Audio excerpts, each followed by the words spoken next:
자, 우리가 부부로 이렇게 살다 연애를 하고 이제 결혼을 하고 이제 부부가 됐습니다. 당연히 한 입을 넣고 함께 살고 왜? 둘밖에 없으니까. 그렇게 하다가 이제 나름대로 정말 즐겁게 그때는 성욕이 있는 섹스입니다. 왜? 그냥 있는 옆에 있는 그 자체가 그냥 성욕을 유발하니까. 내가 좋아서 했는데 안 그래요. 그러면 당연히 이제 그때는 그렇게 갑니다. 그러다 보니까 어느 순간에 축복과도 같이 아이가 이제 임신을 하게 됐습니다.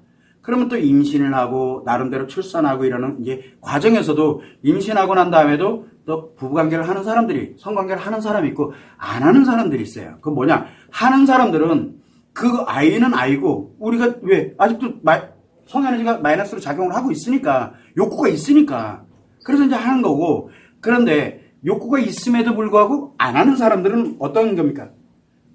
아이를 보호하려고 되는 거예요. 행동들이에요. 아이들. 그래서 안 하는 거잖아요. 욕구가 있어도 버티잖아요. 자, 그래서 이제 나름대로 이제 출산을 했습니다.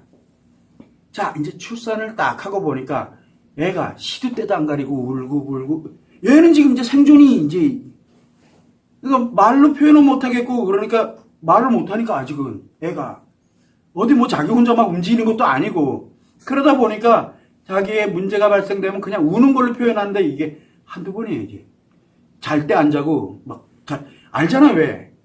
여러분들 다 그렇게 태어났잖아요. 그런 것처럼 하다 보니까 부부 즉 남편이든 아내든 두 사람이 살던 일상 패턴하고 아이가 살아가는 패턴이 달라요. 그러다 보니까 양육권자가 그중 대체적으로 이제 엄마들이 많이 하는데 이 아이를 그래서 남편이 밖에 나가서 일을 해라 그런데 하루 종일 나 혼자 충분하니까 그래서 이제 애를 따로 이렇게 하면서 보호를 하고 이렇게 갑니다. 자, 그렇게 이제 진행을 하다 보니까 자연스럽게 방을 따로 쓰게 되는 경우가 생각보다 많습니다.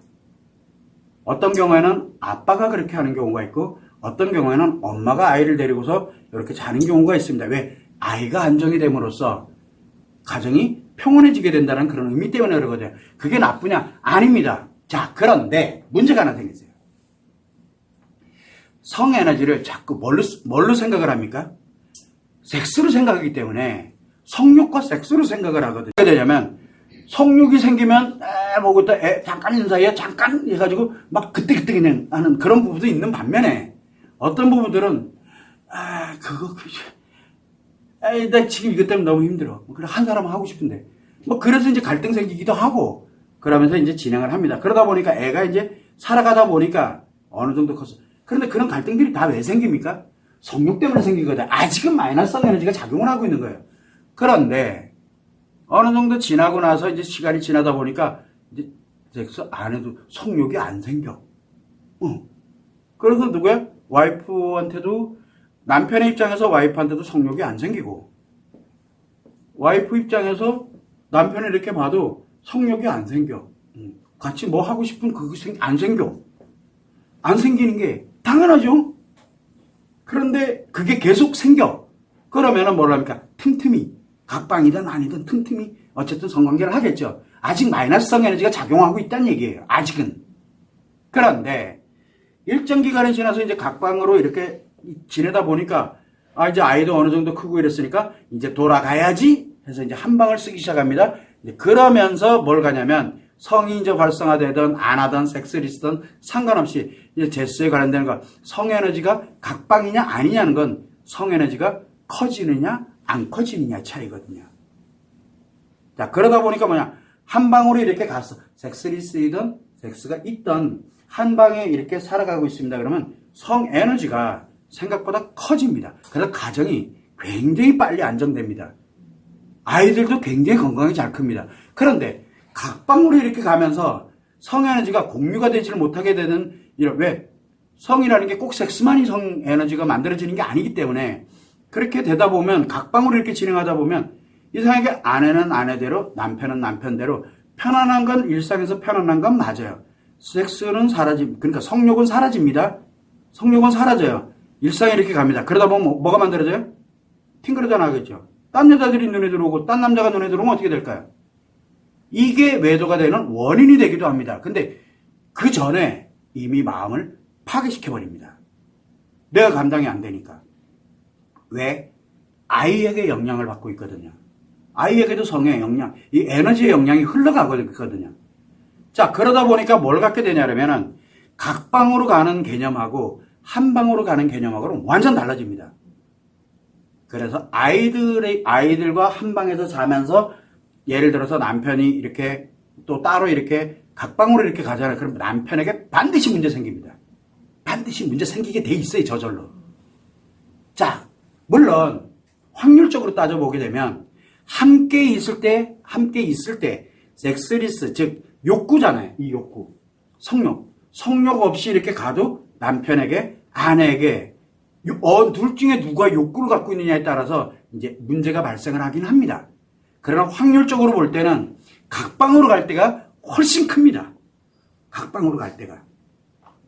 자, 요런 점에 차이는 갖고 있어요. 그러나 그 다음에 예를 들어서 서로 각방을 쓰고 있더라도 아이들과 관련이 없는, 아이들과 상관이 없이 부부가 함께 부부가 단둘이서 대화를 나누고 이뻐해주고 쓰다듬어주고 오늘 고생 많았지, 그 다음에 또 뭐 해주고 함께 성과 관련돼 가지고 뭐 키스를 하던 뭐 하던 이렇게 좀 만져주던 뭐를 하던 이런 게 존재하고 있다? 그거는 각방 한방 관련 없어요.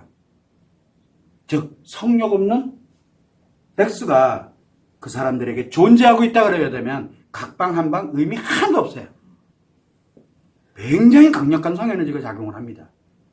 지금 여기서 얘기하는 각방 한방이라는 뜻은 뭐냐면 함께 성욕 없는 섹스를 하고 있느냐라고 물어보는 거예요. 그러면 한방에 있더라도 전혀 분리가 돼 있으면 전혀 손도 안 돼. 그렇게 되면 각방 쓰는 거랑 뭐 별반 다를 게 없어요. 한방에서 한 입을 덮다 보면 서로 부딪힐 수도 있고 소리도 들리고 뭐 아닌가요? 숨소리도 들리잖아요. 그렇게 하고 나도 모르게 이렇게 하다 보니까 또 만지기도 하고 뭐도 하고 이게 다 성관계예요. 이게 다. 그게 있느냐 없느냐가 엄청 중요한 역할을 하는 거예요. 그러다 각방, 한방 이렇게 갈 때 성욕이 있는 섹스의 관점에서 바라보게 되면은 함께 가는 거, 뭐 하는 거 이거 의미가 하나도 없어요. 결국 뭐냐면 각방과 한방은 중요한 게 아니고 두 사람만의 공간 속에서 성욕 없는 섹스를 과연 하느냐. 이게 매우 중요한 거예요. 근데 모르잖아요. 우리가 알고 있는 건 뭡니까?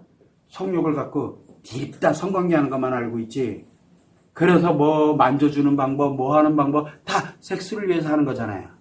근데 그걸 일상생활에 행복 용도로 쓰는 방법은 아무도 안 가르쳐 주잖아요. 그래서 우리는 이 관점을 각방이다 이런 관점으로 바라보는 게 아니라 그 사람들이 진짜 성에 관련되는 부분이 성욕 없는 성이 움직이고 있는지를 보는 게 매우 중요한 거예요. 그 차이점을 갖고 있다는 것만 생각합니다.